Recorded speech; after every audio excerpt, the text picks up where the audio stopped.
Before we get into some crazy trade rumors here in a second, I want to ask y'all, who's the better player right now? Is it Jaylen Brown or is it AD? Type 7 for Brown or type 3 for AD. Who are you going with, Mark? If Anthony Davis is healthy, I'm going healthy. He can't stay healthy. He can't. But I'm going with AD, but I want to hear all the real ones sound off in the comment section right now.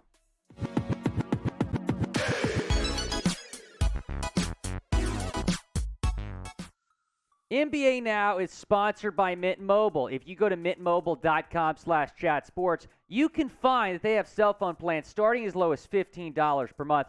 We'll tell you more about them later on in today's show. With that, we get into today's show. I am Will Scott, joined alongside Marshall Green. My guy. And Marshy, we have some pretty crazy trade rumors to discuss coming up. We do. We were going a little deep dive on the internet, and we have a blockbuster trade proposal between the C's and the Lakers involving some pretty big superstars on both teams, Will. Yeah, and when I saw this, when you first showed it to me this morning, I had some opinions. You did as well, and we'll certainly get to that in a second. But first, subscribe if you love the NBA because, believe it or not, Marsh, training camp is just 2 weeks away. The season is coming up. Should be a great season. It is, and I'm expecting the Lakers to be better because theoretically, right, if you have a LeBron James and you have a healthy Anthony Davis, they should be, right, one of the better teams in the NBA. But I do think, Will, we'll get to this trade in a second from Fadeaway World. I think it makes both teams a little bit better, but I do think one team would not make this trade. And let's take a look at this Fadeaway World trade idea. And, yeah, this is nuts. The Lakers would get Jaylen Brown and Marcus Smart. And, of course, both of those guys were involved in trade rumors for Kevin Durant. We do know that the Celtics did offer a package centered around Jaylen Brown to the Nets for KD. The Nets turned that trade down. They wanted Marcus Smart and more assets. Then talks died between the Celtics and the Nets. The Celtics would be getting Anthony Davis and a 2027 first-round pick. That is one of the 2 first-round picks we've heard all about.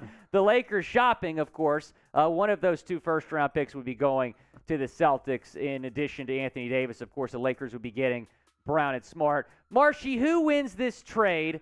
The Lakers or the Celtics? I think the Lakers would be the winners of this deal, but I do think it makes some sense for Boston because Al Horford, he's closer to the end of his career than the beginning of his career, right? And how long can Jaylen Brown and Jason Tatum play together? I sometimes sense a power struggle when I'm watching them play. Maybe this move makes some sense, but at the end of the day, I think the Lakers are the winners of this deal. We want to hear from all you in the comments.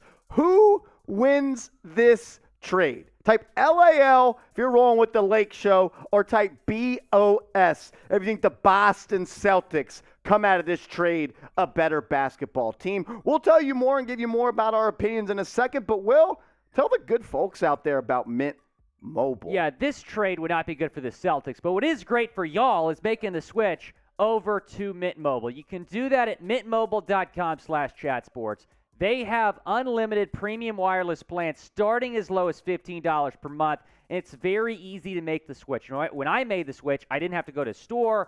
I did it from the comfort of my home. You can do the same thing, and your service is going to switch seamlessly between 5G and 4G LTE. Whatever network is the strongest, you can use your data however you like, even where coffee shops don't exist. Having unlimited data has been an absolute game changer for me. I've been calling my mom. I called my mom for her birthday yesterday like 4 times. She's like, why are you calling me 4 times? I know it's my birthday, but chill out. mintmobile.com/chatsports. That's the link. That link is going to be in the comments and the description of this video. Again, cell phone plans starting as low as $15 per month as we welcome back my friend Marshall Green here. So, Marsh, you kind of mentioned that this trade might make some sense for the Celtics. I respectfully disagree with you, and I understand that Brown was involved in trade rumors, and a lot of people believe he's going to leave the Celtics in free agency in 2 years. We'll talk more about Brown in a second, but when you're giving him up for Anthony Davis, I just do not think that makes sense for the Celtics. I think your depth down low, yes, that can be improved, but I feel really good about Al Horford and Robert Williams III right now. I understand that it's probably going to be Horford's last season in Boston, but all you need, if you're the Celtics, is one season, I think, this year, if you can keep that core group together and you win a championship. Anthony Davis has not been able to stay on the floor, just 76 games played the last 2 seasons.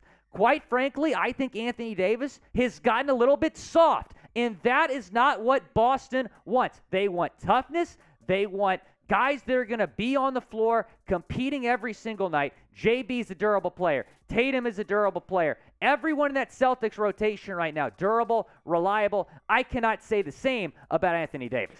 I get what you're saying for sure, but smart organizations will. They don't hone in on just 1 year. And Brad Stevens is too smart of a guy to just say, we're going only in on this year. You know that Al Horford, Father Time, has caught up to him. He played good last year, but how many more seasons can he play? He's 36, 37 years old. And like we said a minute ago, Will, at one point or at some point, will there come a time when either it's Jaylen Brown or Jason Tatum, they want to be the lead wing dog on this team? Do you think Jaylen Brown is a Celtic for life with Jason Tatum? I hope so. I don't know. I think that if they, and I've said this, but I think what the Celtics need to do right now, their main focus has to be repairing the relationship with Jaylen Brown. Yes. It's no secret he's not happy about being in trade rumors, or at least he wasn't with Kevin Durant. He took to social media to express his frustration after that report dropped from Shams Charania several weeks ago at this point. But when you look at JB and you look at Tatum, they're much younger than Anthony Davis. You have a good duo right now, one of the best duos in the league, and they're both young. The priority needs to be keeping those two together, not trading for a guy that's older, maybe no longer in his prime, that cannot stay on the basketball floor in Anthony Davis. I feel that. And let's talk a little bit about the Lakers side of this. Mm-hmm. This is the type of move where, what about if we add in that 2029 first-round pick as well? Because like all the reports have said all summer, the Lakers will be unwilling to move both of those first-round picks unless a deal makes them a championship contender. And, Will, I want to get your opinion on this.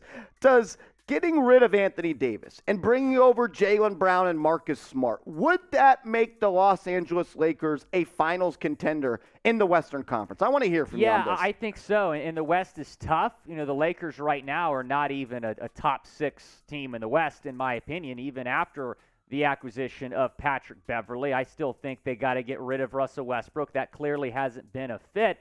But if you replace Russell Westbrook with Marcus Smart, who's one of the better defensive players in the league, think about that for a second. Your point guards would be Marcus Smart and Patrick Beverley. That's good two defense. Dogs on defense. So that would be huge for the Lakers. Additionally, you add some youth to that team in Jaylen Brown. That team needs a little bit of youth. They need a young star. Jaylen Brown would be that guy. He would be there for years after LeBron leaves, potentially. He could be the passing of the torch guy. Exactly. And so, yes, that is why it would be a massive win if this trade goes down for the Lakers. This would be disastrous for the Boston Celtics, though. Go down, subscribe, because we're always going to talk about rumors we see. And with the NBA season fast approaching, we're going to get you guys more videos. The season about a month away.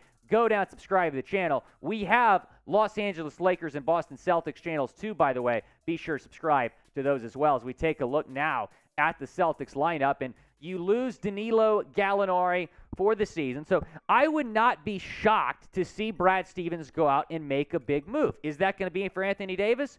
Probably not. But when you look at the Celtics starting 5 right now, it's really, really solid, and their bench has improved. You trade for Malcolm Brogdon. Now, the concern I have for the Celtics right now is their depth down low, because right now, Luke Kornet is slated to be your backup center. That's a problem. That's a problem. Shout out to Luke Kornet, once a New York Knicks legend. I agree with you there. I think just looking at this roster as a whole, I like their depth in the backcourt, but it's the front court that concerns me. And like we talked about, you're dealing with the 37-year-old Al Horford. Can you bank on him to play 80, 82 games this year and be ready to go in the NBA playoffs when the season will actually start for the Boston Celtics? You're going to have to, right? Because that's the way this roster is constructed. I wouldn't do this deal if I was the Celtics, but I would think about it. And if they threw in another first-round pick, if both those picks were unprotected, I'm not saying that that's a deal that's too good to pass up on, but it's something you at least have to think about a little bit, in my opinion. And if you're Brad Stevens, and let's say this deal's on the table, I'm sure what would cross his mind a little bit is the possibility of starting both Marcus Smart and Malcolm Brogdon instead of having Jaylen Brown at the 2, let's say. That'd be a possibility. You put Anthony Davis at the 4, have Robert Williams at the 5, and then move Al Horford to the bench where he would still have a really big role on this team. But still, I do not think this trade is good for the Celtics. And, they get the 2027 first-round pick. They don't care about a 2027 first-round pick. They're trying to win the title in 23, 24, 25, and 26. They don't care about a first-round pick 5 years from now. At some point, the Lakers are going to have to make a move because you can't go into another season with LeBron James and Anthony Davis, and the third best player on this roster is Russell Westbrook, and the fourth best player is Patrick Beverly. You can't waste the prime. It's still, sadly, the prime of LeBron James, 22 years in the NBA, 30 That's a rough points per starting game. 5 right there. That is a starting 5 that I'm not sure, unless LeBron and AD are playing at MVP levels, that team is not going to advance in the playoffs. You cannot. You did everything you can, Rob Pelinka, to move heaven and earth, to go and get LeBron James. You cannot be the guy that's being shysty about trading your future first-round picks to build around LeBron James, the guy that you went all in to build around. It may not be a trade for Jaylen Brown, but you have to make a trade. I like the idea of trading Westbrook, 2 first-round picks, go get Conley, go get Bojan Bogdanovic, and you get Jordan Clarkson. Those are 3 players I think that would make this team a championship contender.